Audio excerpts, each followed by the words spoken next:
이 신앙을 바로 고백할 수 있다는 자체가 얼마나 행복합니까? 참 은혜를 알고 진정으로 감사의 고백을 할 수 있다는 이 자체가 얼마나 행복합니까? 그리고 최고의 존귀한 자를 사랑한다는 이 사랑의 고백이 얼마나 행복합니까? 저는 이 고백할 때마다 너무 감격스러운 거예요. 내 안에 이 믿음, 감사, 사랑이 있기 때문에 고백이 되는 거라. 아멘? 여러분들 마음에도 있는 것 고백하세요. 물론 없는 것 고백할 필요는 없지만 그래도요, 억지로라도 한번 고백해 보세요. 주가 그리스도 되신 사실, 이 믿음을 고백해요. 나를 구원하시고 자녀 삼으시고 지금까지 응답 주신 그 은혜를 인하여 하나님께 감사의 고백. 하늘과 땅의 최고의 존귀한 삼위일체 하나님을 사랑하는 그 사랑의 고백, 이게 우리 가슴속에, 마음속에 꽉 쳐가지고요, 이게 수시로 나와요. 다른 때는 못 나와도 예배 시간, 이 시간 예배하면서 말씀 받는 이 시간만이라도 진정으로 고백되시기 바랍니다. 자, 우리 시간 다 같이 고백합시다. 믿음의 고백, 사랑의, 감사의 고백, 사랑의 고백. 그리고 오늘 하나님의 음성을 듣는, 그래서 성령으로 감동하옵소서. 이 시간 1분 동안만 기도하겠습니다. 우리 하나님, 우리를 이 자리에 볼로 예배케 하시니 감사를 드립니다. 예수가 그리스도 되신 사실을 믿는 믿음을 우리에게 주셨사오니 이 믿음을 고백드립니다. 우리를 자녀 삼으시고 말씀을 응답 주시며 하나님의 영광에 이르는 이 모든 축복을 주셨사오니 진심으로 감사를 드립니다. 특별히 성삼위 하나님, 유일하신 참 하나님을 사랑합니다. 정말로 진정한 사랑의 고백을 드립니다. 이 모든 것 기쁘게 받아 주옵시며 오늘도 우리 온 교회와 사랑하는 성도들이 이 참된 예배 속에서 무한한 행복을 누리게 하시옵시며 최고의 가치와 최고의 능력을 누리는 시간이 되게 하여 주옵시며 특별히 하나님의 음성을 듣는, 내게 주시는 하나님의 음성을 듣는 하나님의 사람들이 되도록 성령으로 감동하여 주옵소서. 주 예수 그리스도 이름으로 기도하옵나이다. 아멘.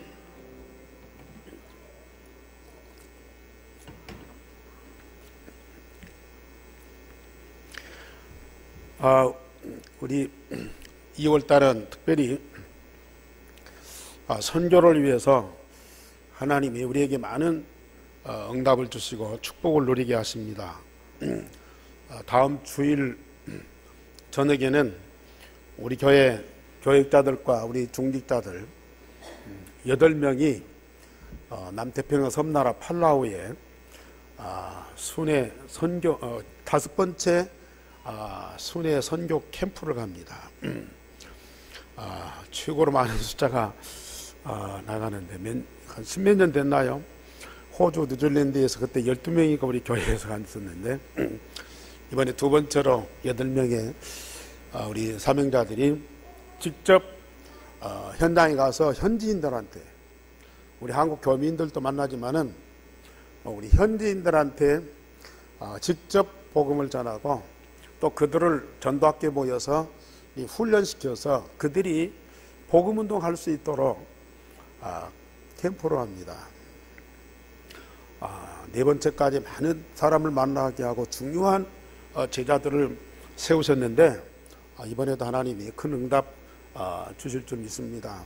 우리 전성도가 가야 되는데 못 가니까 대표적으로 가는 사람들, 그들이 진짜 응답받고 증거를 가지고 우리와 함께 이 선교의 축복을 누리도록 기도를 해주시고, 그리고 2월 7일부터 13일까지는 세계에 흩어진 한 800명의 선교사님들과 중직자들이 서울에 모여서 선교 대회를 합니다. 올해가 22번째인데 해마다 몇백 명씩 막 늘어가고 있어요. 그래서 한 800명의 선교사님들과 가족들이 오는데 대단한 축제입니다.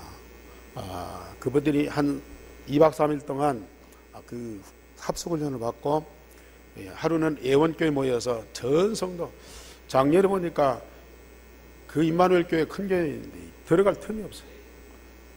이번에는 새로 진 예원교회에서 모이는데 아마 작년에 5,000명이 넘게 모였는데 올해는 한 6, 7,000명 넘게 모이리라. 그런 축제 우리 성도들이 좀 가서 현장을 좀 보시고 같은 응답을 누려야 되겠고, 2월 10일 날 토요일 날은 우리 토요 핵심에 그때 선교대에 왔던 오세아냐 중심의 그 선교사님들 또 가족들이 한 30명이 이 자리에 옵니다. 그래서 이 지역에 있는 우리 성도님들과 선교사님들이 함께하는 위드데이, 함께 교제하는 시간을 갖습니다. 그래서 우리 성도들이 참 선교를 놓고 기도하고 또 선교의 비전을 가지고 준비하는 사람들에게 그분들과 더불어 포럼하고 교제하면서 이 선교적인 그런 응답을 받고 또 기도 제목을 붙잡도록 그렇게 하는 시간이 있고요. 그 다음 주일날은 또 몇 명이 될지 모르지만은 15명 정도가 우리 교회에서 같이 또 예배를 드립니다. 그러니까 좀 한 2주간은 선교에 우리가 집중하면서 기도하고 선교를 통해서 하나님이 역사하시는 응답과 축복을 온 교회가 같이 누리도록 매일 기도할 때마다 또 시간 정해놓고 기도할 수 있기를 바랍니다. 하나님이 세상을 엿새 동안 창조하고 일에 되는 날은 쉬셨습니다. 몇째 날? 일에 되는 날. 우리 김대진 집사님, 어느 날 쉬셨다고요? 한번 얘기해 보세요. 엿새 동안 창조하고 일에 되는 날. 우리 박수 한번 해봅시다. 이거 어려운 대답을 하셨어요. 자, 말씀을 잘 들으시면요, 굉장을 발견했는데, 모세가 율법을 주기 전에, 안식일 제도 율법을 주기 전에 태초부터 이 안식일이 있었어요.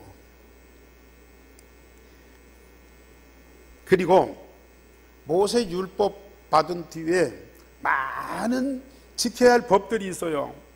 그런데 그 법 중에 법이 뭐냐? 안식일 날 성전에서 양을 잡아서 하나님께 제사하는 거예요.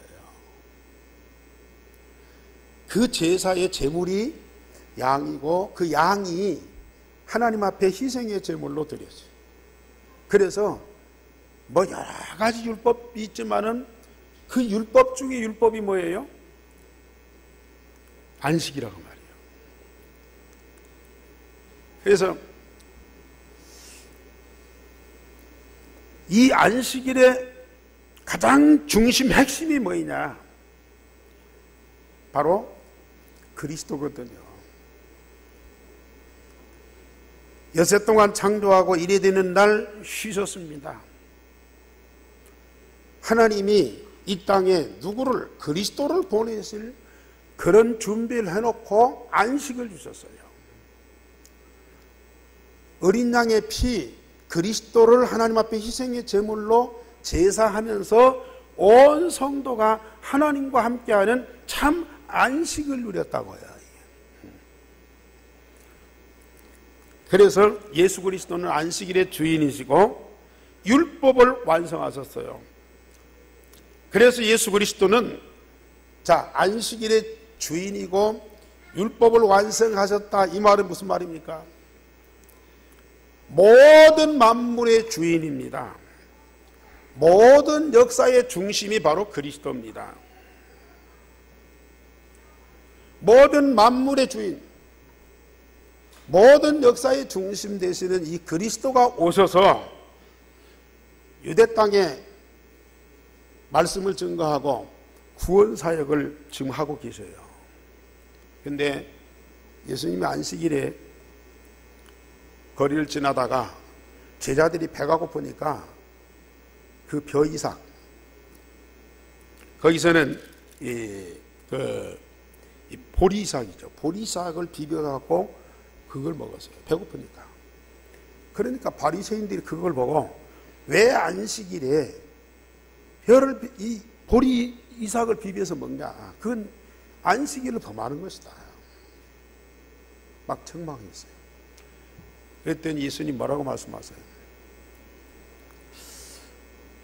구약에 다윗이 도망다니다가 사울한테 쫓겨서 도망다니다가 너무 배가 고파서 성전에 뛰어들어가고 제사장만 먹을 수 있는 진설된 떡을 먹었다. 그런데 살았다. 안식일이 사람을 위해서 있는 것이다. 제도가 아니고 사람을 위해서 있는 것이다. 어린 양의 피 발라서 희생의 제물로 드리는 이유가 뭐냐? 사람 살리라고 하는 것이다. 그러면서 그 어린 양의 희생의 제물이 바로 그리스도인데 그 그리스도가 여기 있지 않냐? 그 안식일의 주인이 여기 있지 않냐? 나는 안식일의 주인이라.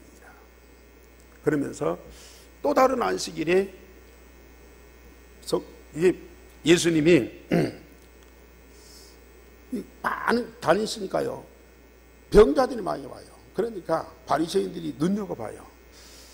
예수님이 또 병 고칠 것이다. 안식일에 병 고치는 것은 무서운 죄를 범하는 건데 하나님의 아들이고 그리스도라고 하는 자가 하나님의 법을 어기느냐. 눈여겨봐요. 마침 손 마른 자 병을 고쳐줬어요. 그걸 보고 막 예수님을 비판해요. 그러니까 예수님 뭐라고 말씀하세요? 안식일 날 선을 행하는 것이 옳으냐 악을 행하는 것이 옳으냐, 사람을 살리는 것이 옳으냐 사람을 죽이는 것이 옳으냐, 한번 생각해 보라고. 성경을 가지고 열심히 신앙생활하고 사람들한테 성경을 열심히 가르치는 이 바리새인들이 성경을 오해를 해도 너무 오해를 많이 하는 거예요. 우리 예수님이 나는 안식일의 주인이라 이 말이요 엄청난 뜻이 있어요. 모든 만물의 주인이시고 모든 역사의 중심 되는 그리스도다. 자, 오늘 제목 다 같이 시작. 나는 안식일의 주인이라. 아멘.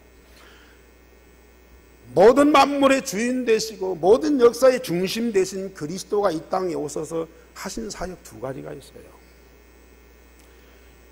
예수님은 첫째 공생에 두 가지 사역을 하셨는데 그 첫째는 뭐냐? 제자 찾아서 제자를 훈련시켜서 사도로 파송하는 거예요. 이 일을 위해서 우리 예수님은 그냥 돌아다니면서 이 사람 적당하고 이 사람 필요하고 이 사람은 괜찮다 그래서가 아니야. 그는 산에 가서서 하나님께 밤새도록 기도하셨어요.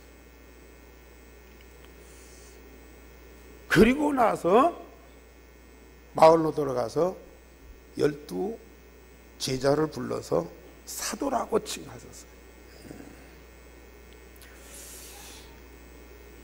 참 저도 좀 기도 많이 한다고 생각하고 있거든요.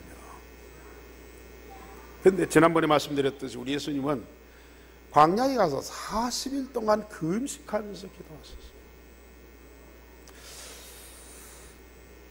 또 지난번에 5장에서 수많은 병자가 막 올라와요. 소문 듣고. 그 많은 병자를 고치는데 얼마나 바쁘고 힘들겠어요.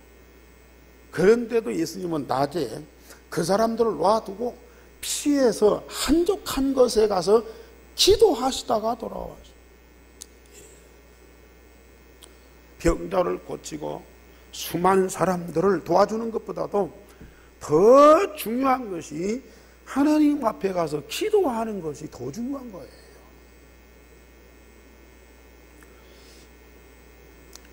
우리 성도님들이 교회를 위해서, 우리 성도들을 위해서, 또 가족들을 위해서 많은 일을 해요.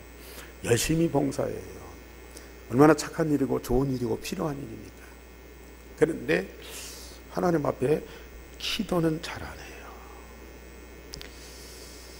또 몸으로 열심히 하면 됐지 뭐. 기도의 필요성을 잘 안 하는 거예요. 먹을 거 없을 때는 먹을 걸 달라고 기도했잖아요. 근데 기도 안 해도 먹을 걸 많아요.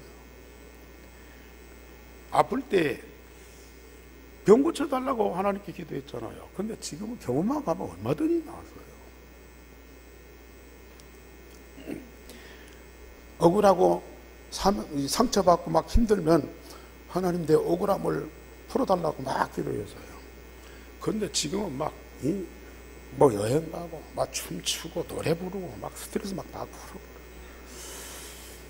그러니 하나님께 기도할 필요가 없어요. 그런데 그 사람들은 마태복음 6장 33절의 말씀대로 먹을 것, 입을 것, 마실 것 그것 때문에 기도하는 사람들.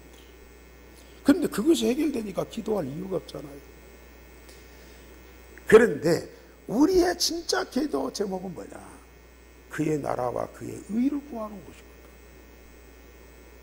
먹을 것, 입을 것, 마실 것은 우리 일상생활에 꼭 필요한 것들이라. 눈에 보이는 것들이요. 없으면 안 되는 것들이요. 그런데 그의 나라와 그의 의는 눈에 안 보이는 것들이요. 당장에 있어도 그만 없어도 그만이야. 그런데 우리 예수님은 먹을 것, 입을 것, 마실 것을 절대 기도하지 말아라. 너희는 먼저 그의 나라와 그의 의를 구하면 이 모든 것 더하여 주시리라 그랬거든요. 그런데 사람들은 그의 나라와 그의 의는 구하지 않고요. 먹을 것, 입을 것, 마실 것만 기도해요. 그런데 지금은 더군다나 애들들은 하나님께 기도하면 별 응답이 없어요. 근데 엄마 아빠한테 얘기하면 금방 나오거든요. 애들들은 더 기도 안 합니다.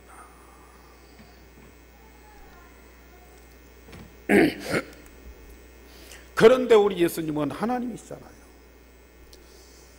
새벽 미명에 가서 기도하시고 낮에 그렇게 바쁘고 피곤한데도 기도하시고요. 오늘 성경에 보세요. 우리 예수님은 밤이 새도록 기도하고. 예수님이니까 그렇게 할 수 있지 우리는 어떻게 그렇게 합니까? 우리는 예수님처럼 기도할 필요는 없어요. 그러나 예수님이 왜 그렇게 깊이 집중으로 기도하셨느냐, 그 이유는 아셔야 돼요. 무엇보다도 예수님은 사람을 많이 만나야 돼요. 많은 일을 해야 되잖아요. 많은 곳에 가야 되잖아요. 그것보다 더 중요한 것이 하나님 아버지와 성부 되신 하나님 아버지와 더불어서 함께하는 임마누엘, 그 시간이 더 중요한 거예요. 그 시간이 더 우리에게는 필요한 거야. 예수님은 그리스도지만 인간으로서 많은 사람 만나고 많은 일을 해야 돼요. 거기에 사단이, 벌써 바리새인들이 얼마만큼 조직적으로 방해합니까? 에? 유대인들 전체가 총동원돼서 예수님 하는 일을 방해하고요, 핍박하고 괴롭힙니다. 그것이 무서워서가 아니라 우리 예수님 하시는 일이 너무 중요한 일, 그것을 오직 성령의 능력으로 완성하시기 위해서, 성령 충만을 위해서 집중적으로 기도하신 거예요.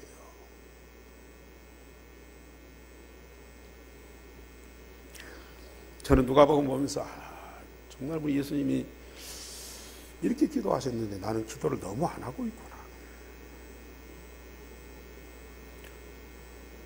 꼭 예수님처럼 내가 기도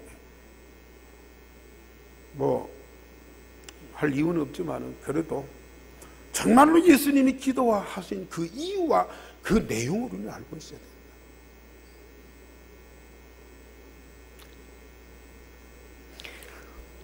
이렇게 기도하시고 밤새도록 기도하시고 마을로 가서 12제자를 만났어요. 지난주 우리 5장에서 베드로를 불렀죠. 네이를 불렀죠. 거기다가 안드레, 야고보, 요한이 따라왔어요. 오늘 여기 보면은 베드로, 안드레, 야고보, 요한, 빌립, 바돌로메, 마태, 도마, 알표의 아들 야고보, 시몬의 아들 야고보, 또 시몬, 야고보의 아들 유다, 그리고 예수를 파는 자가 될 가룟 유다, 이 12사람을 제자로 불렀어요. 지난번에 말씀드렸듯이 베드로 보고 너는 이제부터 사람 낚는 어부가 되라 하니까요, 배와 그물을 두고 예수님 즉각 쫓았어요. 세관에 앉아있는 레위 보고 나를 따라라 그랬더니요, 그 모든 거 다 버리고 즉각 예수님을 쫓았다니까요. 베드로는 장모가 병고침 맞는 거 봤잖아요. 베드로는 그 배에서 가르치는 예수님 말씀 들었어요. 그리고 고기 잡을 수 없는 여건인데 많은 고기를 한꺼번에 잡아요. 그 기적을 보고 예수님을 따랐다고 볼 수도 있겠죠. 그러나 아무리 말씀을 좋고 아무리 기적을 봤다 할지라도 당장에 그 배와 그물과 모든 걸 버려두고 예수님을 따를 수 있는 사람이 누가 된다고 말이에요. 더군다나 마태 같은 레위는 그냥 세관에 앉아있는데 예수님 별말 없이 나를 따라오라라 그랬더니요, 즉각 따라오는구나.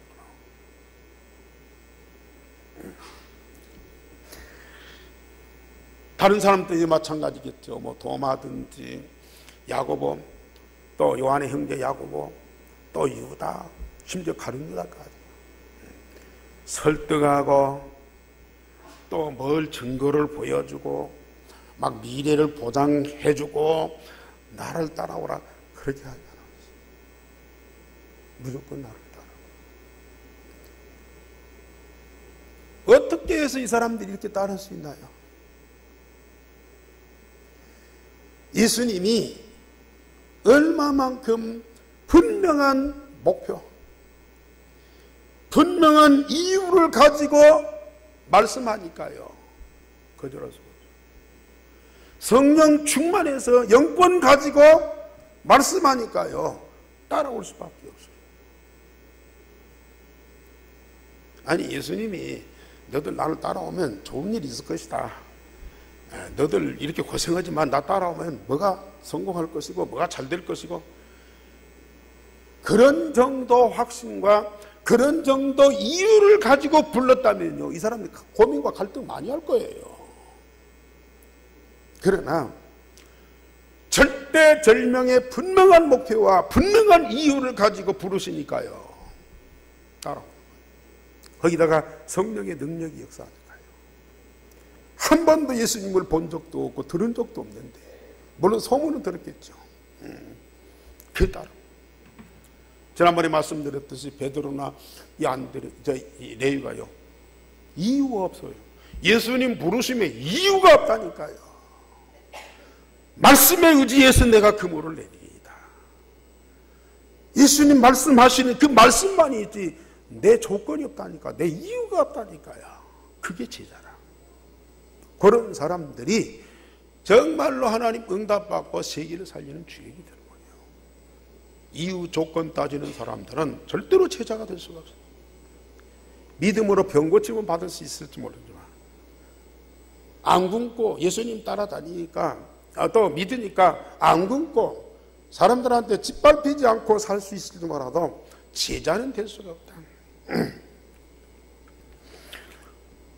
이 사람들이 훌륭한 사람들이 아닙니다. 성전에 그 위대한 사람들이 아니고 왕궁에 그렇게 능력 있는 사람들이 아닙니다. 저 갈릴리 바다에 어부 출신들, 세리, 아주 평범한 사람들이에요. 그 사람들이 예수님의 부름을 다 받고 왔어요. 좀 할 수 있으면 예배 시간에는 고개 숙이지 말고 좀 여기를 쳐다보세요.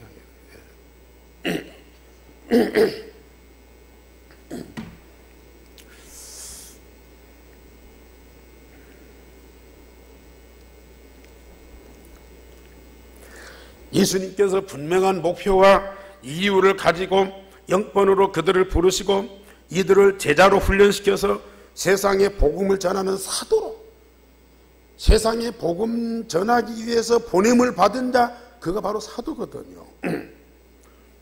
사도로 그들을 세우셨는데 예수님께서 십자가 부활로 복음을 완성하셨어요. 십자가에 죽으시고 사흘 만에 부활하심으로 그리스도로서 우리의 근본 문제, 모든 문제를 해결하셨어요. 이 십자가 부활이 복음이고 그 복음을 예수님이 완성하셨어요.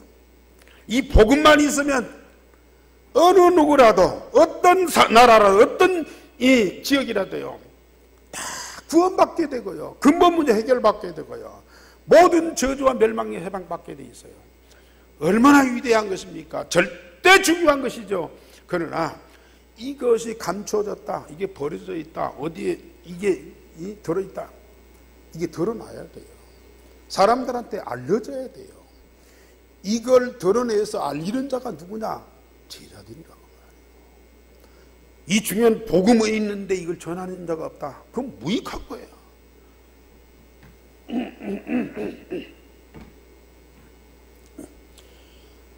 그러면 저 복음 전하는 도구로서 고생만 하는 거냐? 가르치고 전달하지 않고 증인되라고 그랬죠. 이 복음 대신 그리스도를 깊이 알고 누리면서 그의 증인되라. 정말 12제자. 세상 모든 거 다 버리고 주님을 쫓고, 때로는 핍박도, 때로는 죽음도, 때로는 고난도 많이 받았지만 그것과 비교할 수 없는 엄청난 응답과 축복을 받은 사람들, 이 제자들이죠. 그래서 예수님은 이 제자들을 부르시고 훈련시키고 파송하는 그 3년 동안 하셨다니까요. 그 3년 동안 12제자 훈련시킨 거예요. 병도 고치고 많은 사람들을 죽은 자 살리고 기적도 하셨지만은 예수님이 주로 하신 일은 이 제자들을 불러서 훈련시켜서 파송합니다. 지금 우리가 그 사역을 하고 있잖아요. 우리 한 교회가, 여기 모인 자들이 누구예요? 뭐 굶주린 자들 많이 와서 배부르라, 병든 자들 와서 고침바, 물론 그것도 해요. 억울한 사람들 여기 와서 한을 풀어라, 그것도 우리가 할 일이죠. 그러나 그게 목표가 아니에요. 이 많은 사람들 중에 참 복음을 알고 참 복음을 누리면서 참 복음을 증거할 제자, 찾아서 훈련시켜서 현장에 파송하는 일, 그게 바로 우리 교회가 할 일이에요.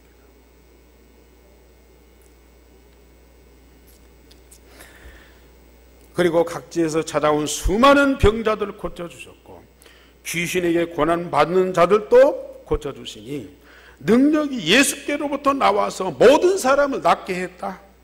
17절에서 19절까지 말씀하시죠. 예수님은 병든 자를 많이 치유해 주셨어요. 지금 의학이 발달됐는데도 얼마나 많은 병들이 많습니다. 그때 당시에는 한번 병 걸렸다면 낫는 법이 없어요. 그런 병자들을 우리 예수님이 다 치유해 주셨어요. 특별히 날 때부터 오래된 영적 문제, 영적인 병 가진 사람들이거든요. 병원에서 치유될 수 없는 병자들이 더 많아요. 그래서 사단이 이걸 비집고 들어오는 거예요. 종교라고 하는 미명을 가지고 사람들한테 접근했어요. 이 치유 운동을 굉장히 많이 하고 있어요. 저 뉴에이지, 프리메이션, 저 유대인 3단체를 말할 것도 없어요. 지금 이 전주시내 양골만 가도요, 단월드라는 그런 치유하는 단체가 있어요. 또 불교에서 뭘 많이 하냐? 템플스테이. 이걸 만들어 놓고 산속에서 호흡하면서 명상운동을 하죠. 그 좋은 공기 속에서 호흡하면서 명상운동, 이 치유운동을 한다. 사실 치유 많이 됩니다. 그럼 사람들이 막 몰려가는 거예요. 그런데 복음 없이 명상운동 깊이 해보세요. 반드시 그 속에는 사단이 들어가, 귀신이 들어가요. 나중에요, 심각한 문제. 당장에 편안하게, 당장에 뭐가 좋아져요. 당장에 뭔가 이게 병이 떠나가는 것. 그런데 명상 속에 깊이 들어가. 힌두교에서 그 요가가 나왔잖아요. 요가. 지금 사람들이 운동, 건강지키 요가 운동 얼마나 많이 합니까? 물론 막 스트레칭 하고 막 좋아해요. 그런데 그 요가 속에 깊이 들어가면요, 명상. 그것도 역시 명상이에요. 온 몸과 마음과 영혼을 다 집중하는 명상 속에 딱 들어가요. 그럼 반드시 거기에는 영적인 것이 개입되게 돼 있다. 정말 우리 교회가 앞으로 이 복음을 가지고요, 진짜 치유 운동을 해줘야 돼요. 육신적으로, 정신적으로, 영적으로 병든 사람들 이 복음을 갖고 진짜 치유받도록 도와줘요.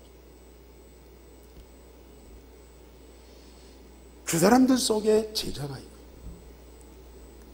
그 사람들 속에 정말 하나님이 쓰실 중요한 사람들이 있거든요. 도와줘요. 앞으로 우리 성도들 중에 이 치유하는 팀 만들어 갖고요, 훈련시켜서 실제적으로 영적으로 오래된 병들을 치유해 줘야 돼요.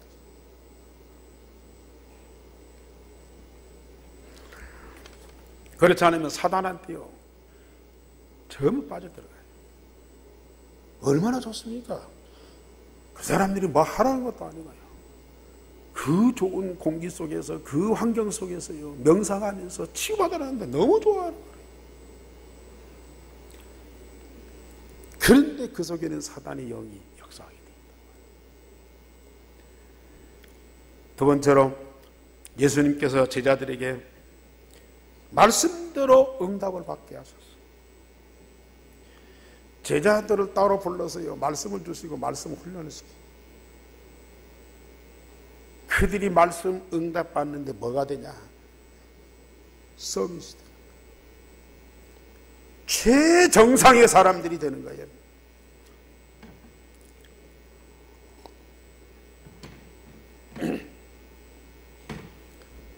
복음을 전해야 사람들이 구원받고, 복음을 전하는 사람이 있어야 이 복음이 증거되기 때문에 무조건 제자들을 불러서 뭘 훈련시켜갖고 막 파송해갖고 죽도록 충성해라, 그게 아닙니다.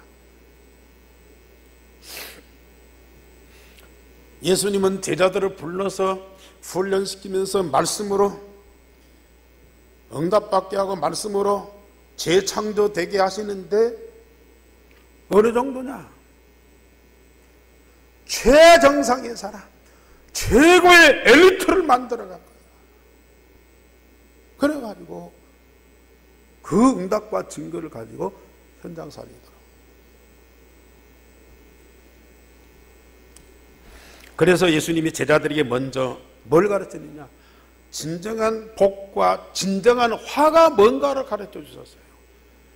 지금 마태복음에서는 5장, 6장, 7장까지 석 장에 이르는 말씀을 누가복음에는 한 장에 딱 요약해서 말씀했어요. 선상보훈의 말씀이죠. 어떤 사람이 복이 있느냐?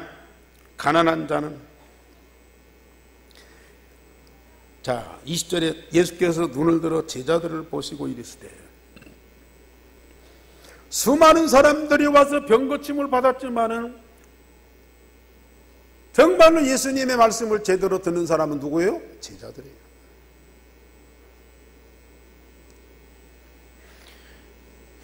너희 가난한 자는 복이 있나니 하나님의 나라가 너희 것이며, 부자는 하나님 나라가 아닙니까? 그리고 21절에 지금 줄인 자는 복이 있나니 너희가 배부름으로 들 것이요, 우는 자는 복이 있나니 너희가 웃을 것이요,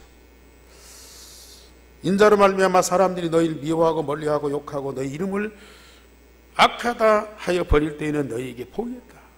네가 미움받고 버림받으면 복이 있다. 그런 사람들은 기뻐하고 하늘에서 상이 크다고 말씀하셨어요. 왜 이런 사람들이 복이 있습니까?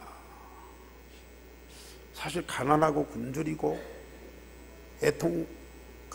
상처받고 힘들어서 애통하고 그런 사람들은 뭔가 자꾸 붙잡아요. 뭔가 찾아요. 갈급한 상태에 있는 그 사람들에게 복음을 전하면요, 복음을 쉽게 받아요. 쉽게 받아요. 복음 들어가면 하나님 나라가 있어요. 복음 들어가면 치유받고 그 삶의 규모가 있으니까요, 경제적으로 성공하니까. 정말로 상처받고 애통하면서 힘든 사람들 복음 들어가면 위로받고요, 그 상처가 치유되니까요, 참 평화로워집니다. 주님 때문에 핍박받고 미움당하는 사람들, 그런 사람들을 정말 이 복음 때문에 핍박받고 고난받는 사람들, 제가 그거 받아봤잖아요. 내가 실수하고 잘못해서 사람들한테 미움받고, 내가 죄를 짓고 사람들한테 버림받으면 참 비참하지. 그런데 주님 때문에, 복음 때문에 핍박받고 고난받을 때요, 야, 내가 그 일에 쓰임받고 내가 그 일에 참여하고 있다, 이 자체가 너무 감사한 거예요. 너무 기쁜 거예요. 저는 이 말씀이 사실로 믿어요.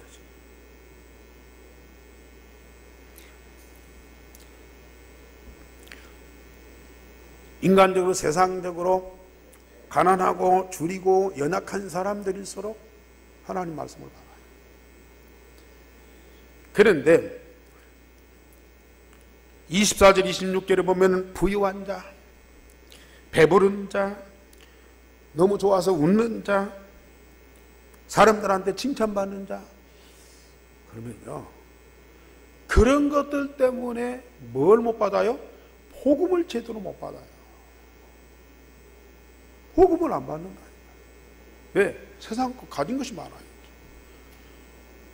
자기가 성공한 방법이 자기에 있어요. 자기 성공시킨 것이 있다니까요. 그러니까 그런 것들이 자기에게 있으면 그것이 우상이라, 그것이 답이라, 그것이 전부예요. 그래서 복음을 안 받는다니까요. 그러나 복음이 없으면 결국은 사단 때문에 오는 저주와 재앙을 막을 수가 없는 거라. 그래서 물론 성공하고 잘 나가는 사람도 하나님이 부르셔서 제자 삼을 때도 있어요. 그러나 진짜 하나님이 원하셔서 부르는 사람들 중에는요, 그가 잘 나갈 때는 복음을 안 받기 때문에 하나님이 사건을 일으키세요. 인간의 한계를 느끼게 된다니까요. 세상이 막 불안하고 두려워진다니까요. 그러니까 어쩔 수 없이 답을 찾게 돼요. 그러니까 자신과 사람이 아닌 뭔가 신을 찾게 된다니까요. 그때 이제 사단이 또 그걸 이용하는 그런 경우도 있지만은, 하나님이 그들을 살리기 위해서요, 세상적으로 어렵게 만들 때가 있다니까요.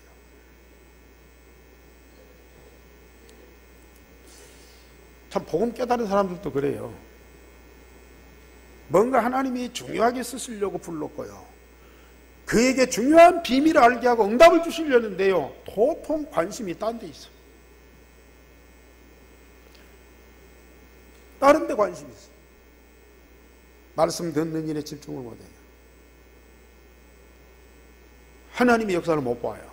사람의 역사 보고 막 좋아하고 박수치고 막 은혜 받고 그래요. 그러면 하나님 사건을 일으켰어요. 네. 그게 아닙니다. 오직 그리스도만 답인 것을 알게 하는 사건을 일으키신다.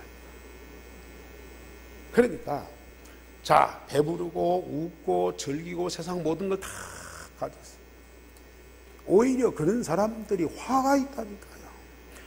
그것 때문에 복음을 못 듣고, 그 복음을 못 들으면 복음으로 인하여 정말로 해결돼야 할 그 근본 문제 해결이 안 돼요. 내 배부른 것이, 내가 가진 부가, 내가 갖고 있는 지식과 성공이 얼마나 오래 가겠습니까?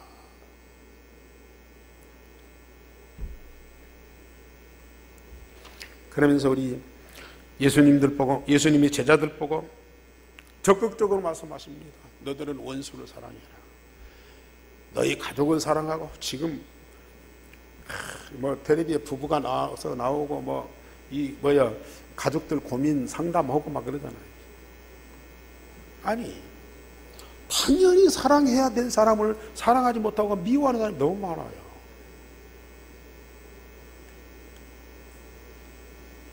아니, 부모가 자식을 사랑하지 못하고 미워한다니까. 부부도 그렇고. 그런 것들 때문에 고민 상담하고, 그런 것들 때문에 이혼하고 법적에서 얼마나 많습니까? 그런데 우리 예수님은 사랑할 수 없는 사람들은 사랑해라.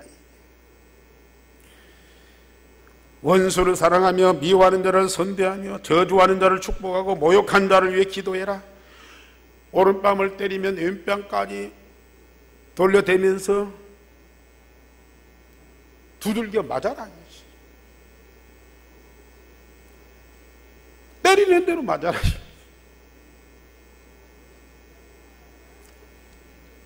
겉옷을 빼앗는 자에게 속옷까지 주고, 구하는 자와 가져가는 자에게 거절하지 말고 남에게 대접을 받고자 하는 대로 남을 대접하라.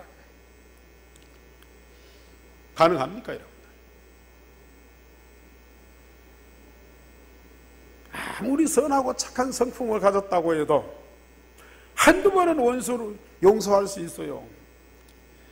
미워하는 사람 괜찮아 하고 넘어갈 수 있어요. 그러나 그것이 10번, 20번 지속된다. 1년 두고 2년, 10년까지 계속 일생을 두고 그것이 계속된다. 할 수 있겠습니까?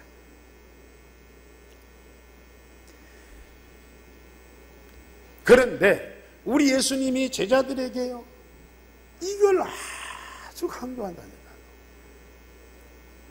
그러면서 뭐라고 말씀하십니까? 원수를 사랑하고 선대하면 상이 크고 지극히 높으신 이 아들이 되리니 너희 아버지의 자비로우심 같이 너희도 자비로운 자가 되라. 우리 35절 말씀 다 같이, 35절 36절 시작.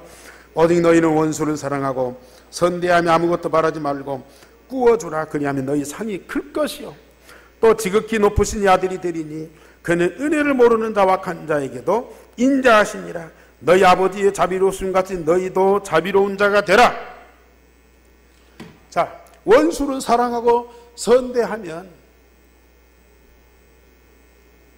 또 달라는 자에게 구워주고 그들에게 자비를 베풀면 우리의 상이 큰데요, 지극히 높으신 이 아들이 된다. 그렇게 하면 지극히 높으신 하나님의 아들이 된다. 너희 아버지의 자비로우심 같이 너희도 자비로운 자가 되라. 그 말은 이런 일을 행하면 그때 내가 하나님 자녀 되는 겁니까? 지금 복음 듣고 구원받은 하나님의 자녀는 하나님 아버지의 인격과 성품과 그 생명을 가지고 있어요.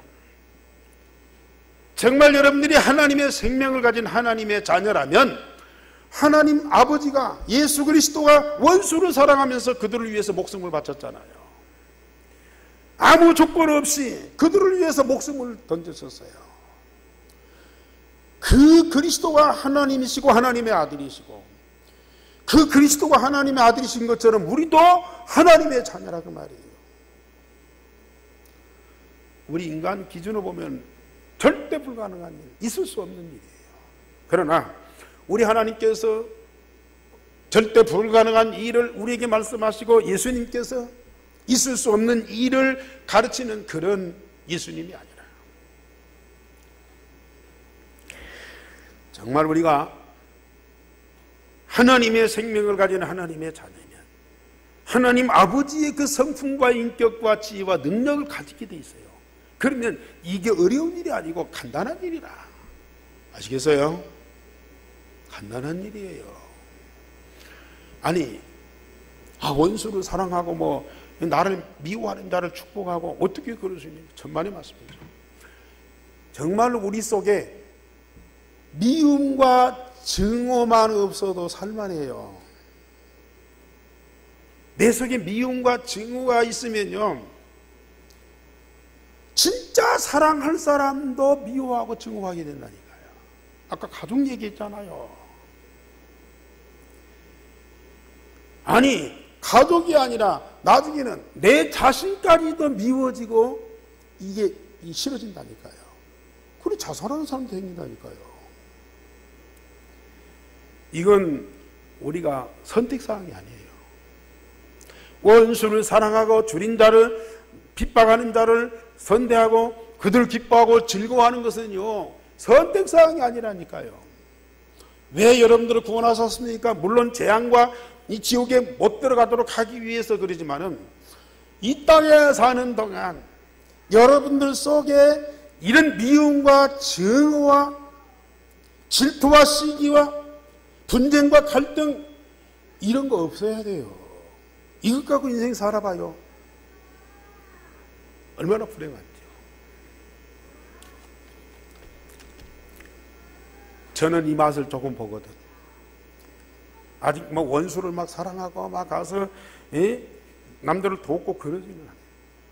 또 막 그렇게 많은 것이 원수를 사랑하는 것도 아니에요. 참 저는 감사하게 돼요. 제 마음속에 미움과 증오 이게 사라졌어요. 저는 많았거든요. 누구보다도 많았어요.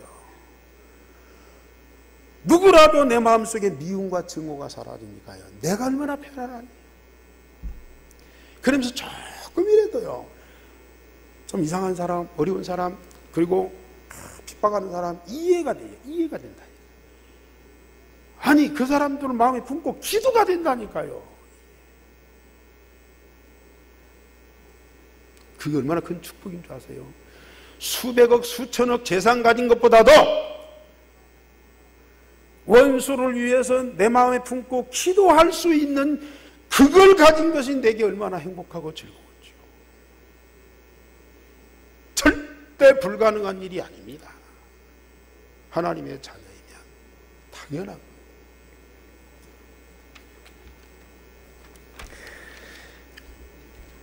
그러면서 제자들 보고 자신의 들보를 보고 남의 눈에 티를 보지 말아라. 지금 거의 훌륭하고 똑똑하고 어려운 사람들도요, 자기 눈에 들보는 못 보고 남의 눈에 티는 보고 자꾸 얘기하거든.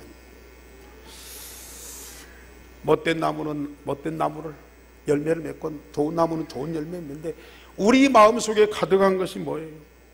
자, 우리 45절 말씀 다 같이 선한 사람은 마음에 쌓은 선에서 선을 내고 악한 자는 그 쌓은 악에서 악을 내나니 이는 마음에 가득한 것을 입으로 마음에 가득한 것이 우리 입으로 나오고 행동으로 나오게 돼 있어요. 여러분들 마음속에 뭐가 가득한가요? 율성의 복음 각인 뿌리 체질돼 보세요. 계속 그리스도가 나옵니다. 하나님의 나라가 나옵니다. 성령의 능력이 여러분들 안에서 나옵니다. 그건 나와보세요. 직장생활 쉽습니다. 세상 사는 거 너무 즐겁고 재밌습니다. 천하 만민을 살리는 그런 힘이 우리 속에서 나옵니다. 여러분들이 예수 믿고 구원받은 거 이거 별거 아닌 것을 하나님들 믿게요. 돈이면 다 높은 자리에 올라가면 다 되는 줄 알아요. 많은 지식 가지고 많은 말 하면요 위대한 사람처럼 보여요. 정말의 말씀이죠. 율성의 복음 각인 뿌리 체질되어서 얼마나 감사해요. 결론적으로 말씀드립니다. 주여 주여 하면서 나를 위한 예수님으로 기복적인 신앙에서 빨리 우리를 벗어나시오. 우리 47절 말씀 한 절만 읽고 마칩시다. 47절 말씀 시작. 내게 나와 내 말을 듣고 행하는 자는 누구와 같은 것을 너희에게 보이리라. 내게 나와 내 말을 듣고 행하는 자는 누구와 같은 것을 너희에게 보이리라. 누구와 같겠어요? 내 앞에 나와서 내 말을 들으면 내가 사람이 누구와 같게 되냐고요? 예수 그리스도처럼 되는 것을 보이리라. 아멘. 여러분들 내 자신 빨리 내려놓고요, 하나님 말씀 흐름 따라가세요. 어느 날 이 말씀대로 되어지는 나를 발견해. 말씀 흐름 따라가면 이 말씀을 지키려고 할 필요도 없어요. 이 말씀 흐름 따라가면 어느 날 내가 이 말씀대로 되어지는 내 모습을 발견하게 됐어요. 이때 오늘 예수님 말씀하신 대로 모래 위에 지은 집이 아니야. 반석 위에 집은 집. 여러분 인생 지금 자신을 보세요. 내 자신을 내가 보라니까요. 내 인생이 지금 어떤 모래 위에 서 있습니까? 반석 위에 서 있습니까? 세상에 천만인이 나를 에워싸고 나를 대적한다 할지라도 나는 그 가운데에서 안연히 서리로다. 이게 나예요. 이게 바로 그리스도예요. 근데 옆에서 조금만 건드리고 말 한마디만 이상하게 하면 막 잠 못 자고요. 인생 살고 싶진 않아. 만사가 귀찮고요. 세상이 막 이게 저주스럽다니까요. 아직도 견고하게 바로 서지 못하고요. 오락가락 하는 사람. 아까 우리 정준봉이 있어요. 오락가락 하는 사람 너무 많다니까요. 이랬다 저랬다 하고요. 자기 자신에 대해서도 확신과 믿음이 없어요. 이게. 늘 불안 속에서 어떻게 해야 될지 모르고 있어요. 그런 인생을 어디까지 살 겁니까? 다른 성도들은 말할 필요 없죠. 우리 애한교회 성도들은 절대 그런 사람들이 돼서는 안 된다. 그리스도가 누군데? 그 그리스도 통해서 구원받은 내가 누군데? 언제까지 그렇게 흔들리면서 방황하면서 살 것입니까? 먹든지 마시든지 살든지 죽든지 사나 죽으나 한 가지요, 하나예요, 여러분들. 그런 응답을 누리기를 주님의 이름으로 축원합니다. 우리 아버지요, 감사를 드립니다. 오늘 또 우리 강단에 말씀 주시고 주신 말씀 따라 응답을 누리는 하나님의 사람들이 되게 하시니 감사를 드립니다. 오늘 또 마음속에 성령께서 역사하셔 이 말씀대로 나를 재창조하는 날마다 성숙한 하나님의 자녀로 온전하게 되어지는 응답을 허락하여 주옵소서. 예수 그리스도 이름으로 기도하옵나이다. 아멘.